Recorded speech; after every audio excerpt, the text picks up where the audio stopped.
বিসমিল্লাহির রহমানির রহিম। সমস্ত প্রশংসা আল্লাহ তাআলার জন্য এবং দরুদ ও সালাম বর্ষিত হোক প্রিয় নবী হজরত মুহাম্মদ সাল্লাল্লাহু আলাইহি ওয়াসাল্লাম এর ওপর। প্রিয় দর্শকবৃন্দ, আজ আমরা আলোচনা করব শ্রমের মর্যাদা সম্পর্কে ইসলামী দৃষ্টিভঙ্গি নিয়ে। ইসলাম কখনও শ্রমকে ছোট করে দেখেনি, বরং হালাল পরিশ্রমকে ইবাদতের মর্যাদা দিয়েছে। আল্লাহ তাআলা কুরআনে বলেন, মানুষের জন্য তাই আছে যার জন্য সে চেষ্টা করে, অর্থাৎ মানুষের সম্মান, রিজিক ও মর্যাদা তার নিজের শ্রমের সাথেই জড়িত।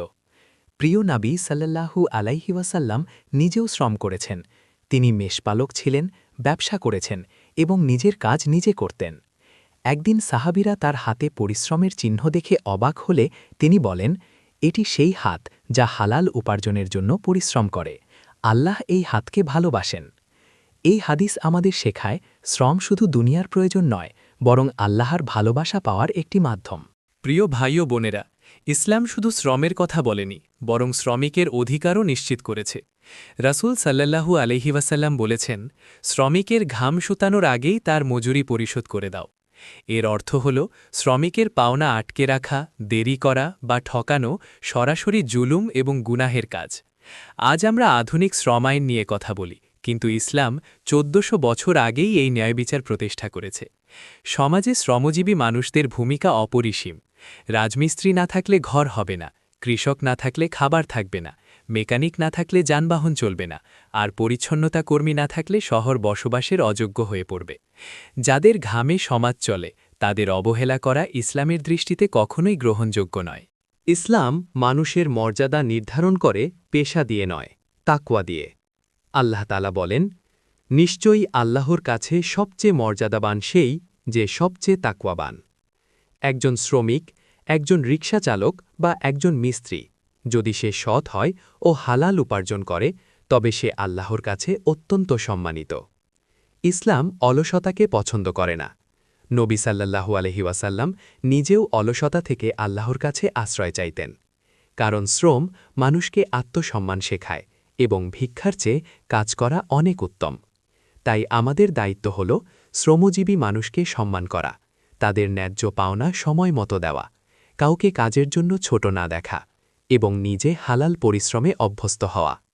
শ্রম অপমান নয়, শ্রমই সম্মান, শ্রমই ইবাদত, শ্রমই কল্যাণের। ইসলাম মানুষকে অলস বসে থাকার শিক্ষা দেয় না, বরং হালাল রিজিকের জন্য চেষ্টা করাকে ফরজের মর্যাদায় উন্নীত করেছে। কোরআনে আল্লাহ বলেন, নামাজ শেষ হলে তোমরা জমিনে ছড়িয়ে পড়ো এবং আল্লাহর অনুগ্রহ তালাশ করো। এই আয়াত আমাদের শেখায়, ইবাদতের পাশাপাশি পরিশ্রমও আল্লাহর নির্দেশ। যে ব্যক্তি নিজের হাতে উপার্জন করে, সে মানুষের কাছে মাথা নত করে না এবং আল্লাহর কাছে সম্মানিত হয়। নবী সাল্লাল্লাহু আলাইহি ওয়াসাল্লাম বলেছেন, নিজের হাতে উপার্জিত খাবারের চেয়ে উত্তম খাবার আর কিছু নেই। তাই শ্রম মানে শুধু জীবিকা নয়, শ্রম মানে আত্মসম্মান ও স্বাধীনতা। যে শ্রমিক হালাল পথে কষ্ট করে, তার প্রতিটি ঘামের ফোঁটা আল্লাহর কাছে মূল্যবান। ইসলাম এমন জীবন ব্যবস্থা চায় যেখানে মানুষ কাজ করে, উপার্জন করে এবং কারো ওপর বোঝা না হয়। প্রিয় দর্শকবৃন্দ, আমাদের সমাজে অনেক সময় কাজের মানুষকে তুচ্ছ করা হয়, কিন্তু ইসলাম এই মানসিকতাকে কঠোরভাবে প্রত্যাখ্যান করেছে। নবী হজরত মোহাম্মদ সাল্লাল্লাহু আলাইহি ওয়াসাল্লাম কখনও কোনো খাদেম, শ্রমিক বা সাধারণ মানুষকে অবজ্ঞা করেননি। তিনি নিজে ঘরের কাজ করেছেন, জুতা সেলাই করেছেন, কাপড় গুছিয়েছেন। এর মাধ্যমে তিনি বুঝিয়েছেন, কাজ ছোট নয়, দৃষ্টিভঙ্গিই ছোট। একজন মানুষ যে পেশায় হালাল উপার্জন করে, সে পেশা আল্লাহর কাছে সম্মানিত। কাজের মানুষকে অপমান করা মানে আল্লাহর দেওয়া রিজিক ব্যবস্থাকে অবজ্ঞা করা।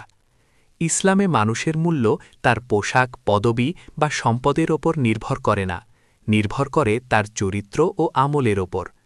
তাই আমাদের উচিত সমাজের প্রতিটি কর্মজীবী মানুষকে সম্মান করা এবং তাদের প্রতি দয়া ও ন্যায় বিচার প্রদর্শন করা। এমন একটি জীবন ব্যবস্থা যা মানুষকে কর্মবিমুখ হতে দেয় না। আল্লাহ তাআলা মানুষকে সৃষ্টি করেছেন চেষ্টা ও সাধনার মাধ্যমে জীবন পরিচালনার জন্য। কোরআনে ঘোষণা করা হয়েছে, মানুষের জন্য তাই রয়েছে যার জন্য সে নিজে চেষ্টা করে। অর্থাৎ অলসভাবে বসে থেকে সম্মান বা রিজিক আশা করা ইসলামের শিক্ষা নয়। নবী হজরত মুহাম্মদ সাল্লাল্লাহু আলহি ওয়াসাল্লাম নিজে জীবনের বিভিন্ন পর্যায়ে পরিশ্রম করেছেন এবং উম্মতকে শিখিয়েছেন হালাল পথে উপার্জনের গুরুত্ব। তিনি বলেছেন, নিজের হাতে উপার্জিত খাবারের চেয়ে উত্তম কিছু নেই। এই হাদিস আমাদের জানিয়ে দেয়, শ্রম কেবল জীবিকা নয়, এটি আত্মসম্মান ও বিশ্বাসের পরিচয়। যে ব্যক্তি হালাল পরিশ্রমে জীবন চালায়, সে আল্লাহর কাছে সম্মানিত এবং মানুষের কাছে মাথা উঁচু করে চলার শক্তি। ইসলাম আমাদের শেখায় আল্লাহর সাহায্য আসে চেষ্টা ও পরিশ্রমের মাধ্যমে।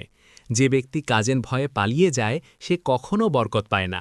কোরআনে আল্লাহতালা বলেন, নিশ্চয়ই আল্লাহ কোনো জাতির অবস্থা পরিবর্তন করেন না যতক্ষণ না তারা নিজেরা নিজেদের পরিবর্তন করে। এই পরিবর্তনের প্রথম ধাপ হল পরিশ্রম। নবী সাল্লাল্লাহু আলহি ওয়াসাল্লাম দোয়া করতেন এমন জীবন থেকে মুক্তির জন্য যেখানে অলসতা ও অক্ষমতা রয়েছে, কারণ অলসতা মানুষকে ধীরে ধীরে আত্মসম্মানহীন করে তোলে।